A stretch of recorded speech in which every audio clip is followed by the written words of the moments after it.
Incroyable, les gars, incroyable. Ismaïla Sarr est devenu le premier Sénégalais à marquer dans deux Coupes du Monde différentes.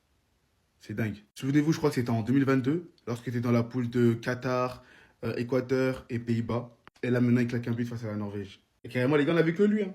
On a vu que lui, les gars, sur le terrain, en fait. Il a été boosté. Franchement, les gars, il a été boosté, il n'y a rien à dire. Mais en tout cas, chapeau l'artiste, c'est très bien, non? Oui, mais Ismaël Assar, il a mis un doublé, j'en ai rien à foutre. J'en ai rien à foutre. Il s'est réveillé quand c'était foutu pour le Sénégal. Il s'est réveillé quand il s'est réveillé à 2-0. C'est quand tu perds 2-0 que l'autre s'est réveillé, c'est trop tard.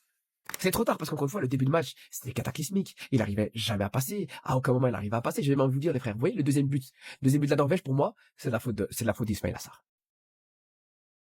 C'est de la faute d'Ismaël Assar. Le deuxième but norvégien, pour moi, c'est de la faute d'Ismaël Assar. Vous savez pourquoi? Parce que ça manquait de largeur dans cette équipe sénégalaise. Mané, il peut pas faire tout seul, tout à lui tout seul. Mané ne peut pas faire tout à lui tout seul.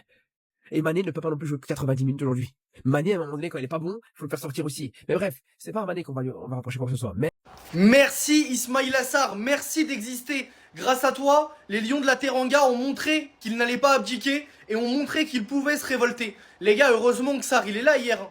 Parce qu'en fait, le premier but, quel joueur peut mettre ce but? Quel joueur peut mettre ce but à part lui? Les gars, la force qu'il met, il va pousser tout le monde pour marquer. Derrière, pour relancer la machine, malheureusement pour les Lions de la Teranga, ça ne l'a pas fait. Défaite 3-2 contre la Norvège. Mais les gars, doublé d'Ismaïla Sarr. Après le match contre la France, ou avant la mi-temps, il a une grosse occasion, il la met au-dessus. Beaucoup disaient, il faut pas le mettre titulaire. Pour moi, au Sénégal, faut trouver une combinaison avec Sarr, mais avec Mbaye. Mbaye doit commencer, mais Sarr doit aussi commencer. Parce que Sarr, en ce moment, à l'instant T, c'est lui le meilleur joueur offensif de cette équipe.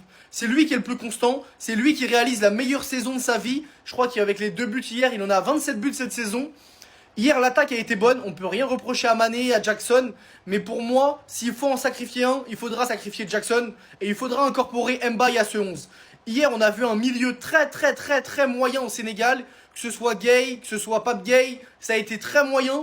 Heureusement qu'il y avait une attaque et heureusement qu'il y avait Ismaïla Sarr pour sonner la révolte. Les gars, son match, il est plein de personnalité, plein de révolte et il a montré que vas-y, les gars, c'est pas fini, on prend le ballon, on y retourne. Malheureusement, ça ne l'a pas fait. Mais les gars, j'espère vraiment les Lions de la Teranga vont casser en deux l'Irak. Il n'y aura pas le choix, il faudra une victoire. Les Sénégalais, malheureusement pour vous, vous commencez très mal ce mondial, mais c'est pas fini. Et j'espère que vous allez relever la barre. Cette Coupe du Monde pour le Sénégal, elle s'annonce vraiment bizarre. Très déçu pour le Sénégal, très déçu pour le Sénégal. Dommage, vous avez affronté une grande équipe de France. Là, aujourd'hui, vous avez affronté une belle équipe de Norvège. Même s'il y a des trucs à revoir dans l'équipe du Sénégal, notamment les cadres. Aujourd'hui, je pense que le Sénégal avait besoin de ses cadres.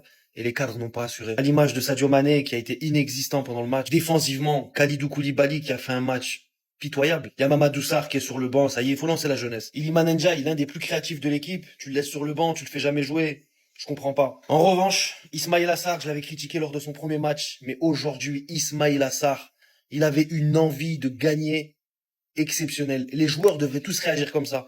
Tout le monde devrait avoir cette mentalité parce que la mentalité qu'il a eue aujourd'hui, elle était exemplaire. Ismaïla Sarr, Iso, magnifique, bien joué pour ta prestation. Dommage, ça n'a pas suffi, tu peux pas tout faire tout seul. En tout cas, Ismaïla Sarr, grande performance. Mendy qui sort sur blessure. Je vais pas vous mentir, la Coupe du Monde du Sénégal, ça me fait peur. Le Sénégal n'est pas encore éliminé, tout reste possible. Comme vous le savez, les 8 meilleurs troisièmes peuvent se qualifier. En fait, il suffit de faire un gros match contre l'Irak. Voilà, là, en fait, faut mettre une sanction à l'Irak. Faut leur mettre tarif maison. Faut faire un gros match contre l'Irak pour espérer une qualification. En tout cas, force à vous, mes frères sénégalais. Bon courage pour votre dernier match face à l'Irak. Sénégal-Irak. On est ensemble, les frères. Quoi qu'il arrive. Certes, le Sénégal a perdu face à la Norvège, mais il faudrait quand même magnifier un petit peu la performance d'Ismaïla Sarr, qui, avec son doublé aujourd'hui, devient le meilleur buteur de l'histoire du Sénégal en Coupe du Monde à égalité avec Pape Bouba Diop. Il vient de marquer ses deuxième et troisième buts en Coupe du Monde. Et par ailleurs aussi, il devient le premier joueur sénégalais à marquer lors de 2 Coupes du Monde différentes. Il avait marqué en 2022 et maintenant il marque en 2026, donc dans 2 Coupes du Monde d'affilée. J'ai envie de dire c'était la seule éclaircie de ce match morose du Sénégal face à la Norvège. Par la même occasion, Ismaïla est aussi devenu le troisième joueur sénégalais à marquer un doublé en Coupe du Monde après Pape Bouba Diop qui avait marqué, je pense, contre l'Uruguay, oui, en 2002 et Henri Camara qui avait marqué contre la Suède. Donc ces deux buts-là aussi permettent aussi de battre un autre record parce que depuis 2018, aucun joueur africain n'avait marqué un doublé. Je pense que le dernier en date, c'était le Nigérian, Moussa, oui, Ahmed Moussa, d'après les statistiques produites par Stade de foot. Donc, mine de rien, malgré cette défaite, Ismaïla Sarr a été quand même l'un des artisans voilà, de cette comment dirais-je, envie de remonter, mais malheureusement ça s'est pas fait. Quand même, il a eu à battre certains records et à assumer pleinement son statut de lieutenant malgré les critiques lors de ce premier match. Donc du courage à lui et à toute l'équipe. On vous attend pour le dernier match. On l'a insulté, on l'a critiqué, on a dit qu'il doit aller sur le banc. On a dit ça fait 10 ans, il est là, il a jamais fait un match de référence. Et bah aujourd'hui, Téné, mes frères sénégalais, tout le monde doit des excuses à Ismaïla Sarr. Certes, on a perdu le match, mais c'était le seul qui a apporté ses coronets. Aujourd'hui, il a un match de référence avec le Sénégal. Parce que c'est le seul, les gars, qui était fort dans cette équipe. 2 occasions de but. Il était même clinique, les gars. T'as vu le match contre l'équipe de France, on l'a insulté et tout, à juste titre, tu vois. Mais aujourd'hui, tout le monde doit des excuses à Ismaïla Sarr. Moi, le premier, même si je ne l'ai pas critiqué, mais Wallah, on doit tous des excuses à Ismaïla Sarr. Et le prochain match, il doit débuter. Et aussi, il va débuter jusqu'à la fin de la compétition. Voilà. Donc, on doit tous des excuses à Ismaïla. Merci pour ce match. Wallah, hein, toi, tu sais, tu nous as respectés. Merci, Ismaïla. Iso! Ismaïla! Iso! Vamos! 2 buts! 4 buts pour le Sénégal en Coupe du Monde. Merci, Iso! Si tu avais eu cette finition contre la France! Ah, Iso! J'ai mal, mais je suis fier. Je suis fier de vous, les gars. Je suis fier de vous. Mais j'ai mal. On a la compo de Sénégal-Norvège, Ismaïla Sarr y joue. Moi, faut savoir, Ismaïla Sarr, c'est un joueur que j'apprécie. Ce qu'il fait sur le côté, moi, je trouve ça totalement convenable. Et il fait des dégâts. Le problème, c'est que sa lucidité devant les buts, sa finition, en tout cas avec le Sénégal, il y a un problème. Actuellement, enfin, c'est même pas actuellement, ça fait longtemps que c'est comme ça, mais il y a un problème. Là, ça veut dire petit débrief. Mais c'est même pas un débrief que je vais faire, c'est simple. Là, je demande juste à Ismaïla Sarr. Ismaïla Sarr, je t'en supplie. J'espère que tu as travaillé ta lucidité devant les buts, ta finition d'une quelconque manière, c'est tout ce que je te demande. Parce que là, pour moi, là, c'est le match qui va te permettre de remonter dans l'estime des Sénégalais. Là, tu sais que tu joues contre une bonne équipe, c'est-à-dire la Norvège. Et là, on a besoin de toi. On a vraiment besoin de toi pour le coup. Ibrahim Ba, il a fait ses preuves. Moi, honnêtement, je pensais qu'il allait jouer. Je pensais qu'il allait être titulaire à la place de ça. Mais non. Mais ça, on peut encore compter sur lui. Maintenant, il faut juste voir ce qu'il va faire aujourd'hui. Pour moi, je vais pas dire c'est une enfin si en vrai je pourrais dire c'est le match de la dernière chance pour lui, mais bon. Mais pour moi c'est vraiment un match décisif pour lui. Parce que là, après, même si on aurait encore une chance de se qualifier pour les 16e de finale avec les meilleurs 3e, etc., faut pas qu'on se contente de ça, on peut pas se contenter de la 3e place. Le Sénégal, l'équipe qu'on est, on peut pas se contenter de la 3e place. Donc j'espère qu'on va réussir à avoir les 6 points du coup contre la Norvège et l'Irak. Et Ismaïla Sarr, je t'en supplie, fais un vrai match.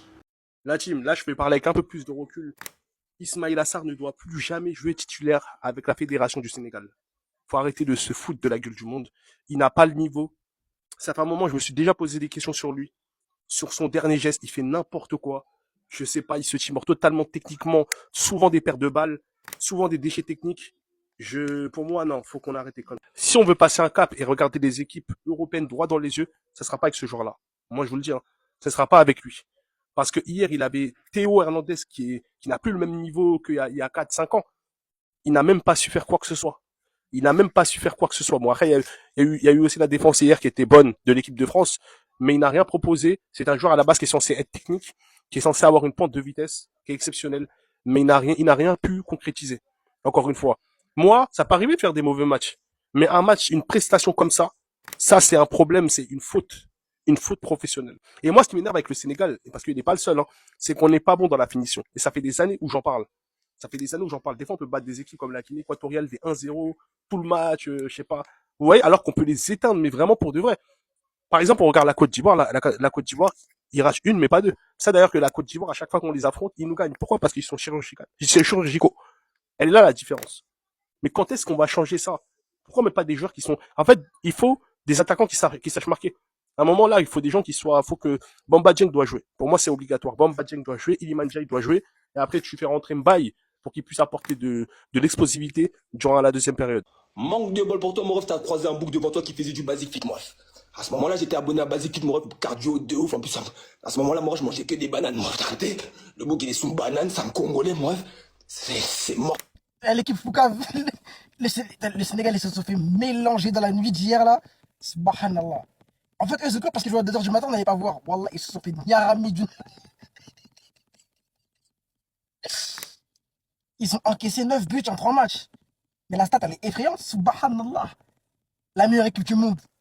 Non, les Sénégalais. Les Lions de la Teranga. En fait, eux, pendant que nous on dormait, eux, c'était en train de se battre. Ils faisaient combat à huis clos. Ils ont cru que comme nous on dormait, on n'allait pas savoir. Ils se sont fait mélanger dans la nuit. Voilà, c'était brutal, les mecs. Wesh. Voilà, cette Coupe du Monde a réservé des surprises. Il y a le Cabernet qui font des prouesses. Les trucs qui sont là, là-bas qui sont là. Et restez humbles. Voilà, les frères, restez humbles. L'humilité précède la gros. Restez.